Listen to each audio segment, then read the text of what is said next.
Paul, Minnesota, St. Paul Academy, and the St. Paul Academy Now and Then. I did not pick that title. I would not have picked that title. I like creative titles, and that didn't really fit the bill, but that was the title it came with. Fitzgerald was born in St. Paul and spent part of his childhood there. He went to St. Paul Academy for several years as a preteen and early teen years, and then the St. Paul Academy Now and Then was the name of the literary magazine / newspaper of the St. Paul Academy. So that's just a little bit on why it has the title that it does have. Anyway, here's a little bit from it, and then after that, I'll read a little bit of material from Fitzgerald himself. St. Paul, Minnesota, the place of his birth, of his early teen years, of summers and scattered sojourns in the late teens and early 20s, left an indelible mark on F. Scott Fitzgerald. St. Paul had a hierarchical social structure headed by old stock Eastern aristocrats, yet it was known as an Irish town.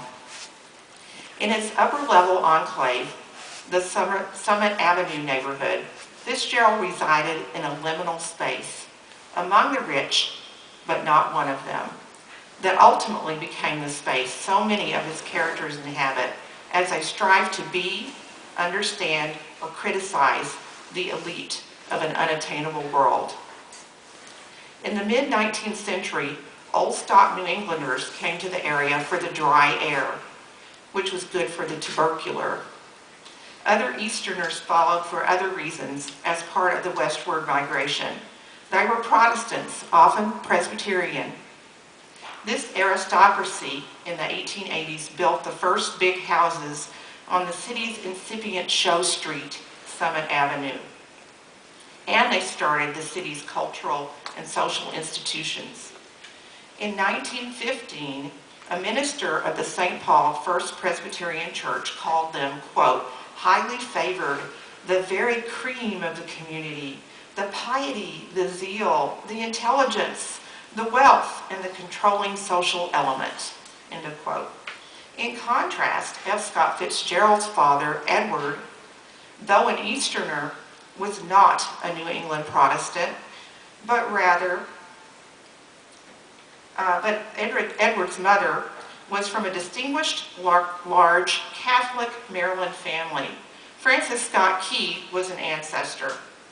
However, Edward Fitzgerald was later in coming to St. Paul than the early community builders and aristocracy founders, and he did not exhibit their zeal, wealth, and control.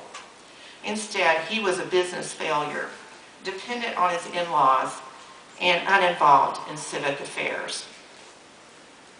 So I go on to talk a little bit about how St. Paul Academy was one of these places where the more well-to-do folk in St. Paul sent their sons, all with the thought that they'd go back east to college. It would be preparation for that. Local newspaper ads proclaimed that the school's coursework corresponds with the college preparatory course of the best Eastern preparatory schools. So that was the whole idea there. I'll quote, here's a little bit more. Besides its penchant for what Fitzgerald called this, quote, passionate imitation of Chicago, imitating New York, imitating London, end of quote, St. Paul was known as an Irish town in which Irish Catholics had attained considerable power. Fitzgerald was part Irish. His paternal grandfather, Michael Fitzgerald, was from a family with colonial/revolutionary roots, and his mother's parents, the McQuillans, were from potato-famine Irish immigrant families. Fitzgerald's maternal grandfather, P.F. McQuillan, became a very successful wholesale grocer in St. Paul. His daughter, Molly Fitzgerald, and her husband, Edward, were listed in the St. Paul Social Register, presumably because of the McQuillan connection. There are McQuillans still in St. Paul, by the way. And if you speak with them, they are likely to tell you Fitzgerald was raised on McQuillan money to this day, I hear. Anyway, that wasn't in my article, but it's true. I go on to talk in this piece a lot about the background on the Irish in St. Paul. I won't read all of that, but interestingly, even though it was an Irish town where there were mayors that had been Irish by Fitzgerald's time, etc., that wasn't the whole story. I'll pick up there. All was not rosy for the Irish in St. Paul, however. I quote quite a bit in here, a historian named Mary Gleathorpe Wingard, who's written a very important history of St. Paul, Minnesota, and so I quote her here. She had already talked about there being a condescending attitude toward the Irish Catholics in St. Paul. Sometimes this was not veiled at all. In 1925, a St. Paul author, whom Fitzgerald knew, she was a little bit older than he was, named Grace Flandreau, wrote of St. Paul's, quote, immigrant class of soft-speaking, darling, shiftless Irish from Galway. It does not get much more condescending than that. Wingard speaks of the mixed emotions of many St. Paul Irish Catholics, even those who had reached the upper rungs of the social ladder. They were, quote, defensively burdened by the vestigial baggage of ethnic stereotyping, end of quote. These feelings were exacerbated as World War I ensued, and President Woodrow Wilson proclaimed disparagingly that some Irish were hyphenated Americans who had not fully come over. That's one of his kind of famous lines about that. So I go on to talk about various aspects of this whole situation for Fitzgerald. And if you remember in Gatsby, where Nick feels like he's inside and outside of situations, and having its roots, or partially so at least, in this situation in St. Paul for him. One of the things that a lot of people have commented on through the years is that Fitzgerald's family were the poor relations, and they lived in the Summit Avenue area, but didn't really have the money to own a home. They always rented, and people have said, oh, woe is me, you know, they always rented.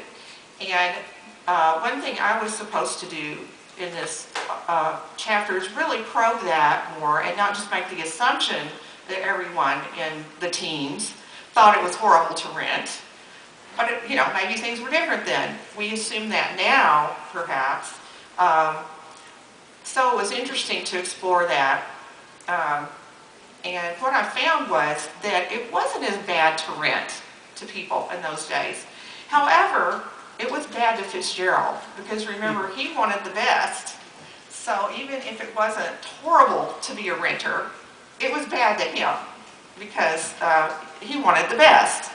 So he wanted to be his family to be one of the homeowners. He wanted that distinction. And one of the things in the Irish connection that I found was the following. Undeniably, home ownership was a status symbol. It was difficult in those times to own a home, as there was no such thing yet as a 30-year mortgage or anything near it. Such long-term loans were illegal for banks to offer. Thus, home ownership was truly special only for those with enough money to purchase outright. And for the Irish in St. Paul, as elsewhere, home ownership was a particularly important status symbol, because Irish immigrants typically remembered keenly having been cast out of their ancestral lands, and also saw home ownership as a means of their acceptance in America. Gatsby's house, as a ticket to acceptance, remember in Gatsby, can thus be seen as a lace curtain Irish phenomenon, even though he's not pictured as Irish. Indeed, Irish Americans had one of the highest rates of home ownership of all ethnic groups in the United States in the late 19th and early 20th centuries. So just think of that in connection with the fact that Fitzgerald, who wanted to be in the creme de la creme, didn't have a family that owned a home in the midst of a neighborhood where, you know, you had the elite. Conversely, renting emerged as negative, even though it was a common practice. from the lowliest neighborhoods to Summit. In